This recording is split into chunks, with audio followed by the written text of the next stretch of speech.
په یو ښکلي کلي کې چې د غرونو ترمنځ پروت و، یو سړی اوسېده چې نوم یې رحیم الله و. رحیم الله ډیر نرم زړی، آرامه او ساده انسان و. خلق به ویل رحیم الله دومره ښه دی چې د چا زړه نه خفه کوي. هغه له خپلې ښځې زرغونۍ سره ژوند کوه.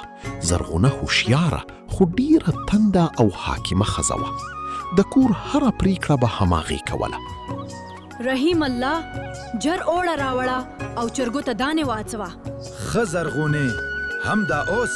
کله چې به د کلي سړي په حجره کې سره ناست و، نو به یې په ټوکو ویل رحیم الله خو د خپلې ښځې له اجازې پرته اوبه هم نه څښي. زرغونه به سهار وختي چیغې وهلې، رحیم الله ژر پاسه، بازار ته لاړ شه، اوړه راوړه، بیا لرګي مات که، بیا د چرګو خوراک وکړه. رحیم الله به بې له کومې خبرې هر کار کوه. یوه ورځ د هغه زوړ ملګري غفور له ښار نه راغی. هغه چې د رحیم الله حالت ولید حیران شو. غفور وویل ورورا ته ولې دومره بېوسه یې؟ زه یوازې د کور آرام غواړم. زه نه غواړم په کور کې جګړه، ځکه هر څه زغمم. غفور ورته وویل صبر ښه شی دی خو بې عزتي نه. څو ورځې وروسته په کلي کې لویه میله جوړه شوه. ټولو خلکو نوې جامې اغوستې وې.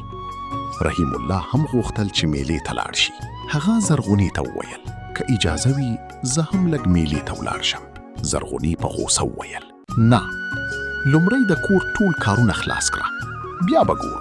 رحیم الله ټوله ورځ په کار بوخت و. ماښام چې ستړی شو بیا یې ورو وویل اوس خو کارونه ختم شول. زرغونې ورته وویل اوس ناوخته ده، نور ضرورت نشته. رحیم الله غلی شو، د کړکۍ ترڅنګ کېناست او د لرې نه یې د میلې شور اوریده. د هغه کوچنی زوی احمد دا هر شی لیدل. احمد خپل پلار ته وویل ته ولې همیشه غلی یې؟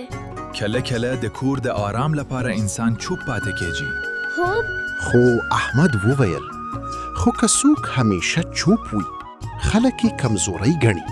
دا خبره د رحیم الله په زړه ولګېده.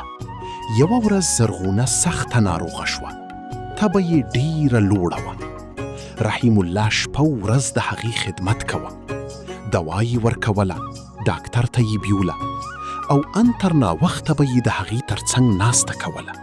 زرغونې ولیدل چې هغه سړی چې دی به ورته امرونه کول اوس بې له کوم شکایته د هغې خدمت کوي. هغې ورو وویل رحیم الله ته ولې دومره ښه یې؟ ځکه ته زما د ژوند ملګری یې.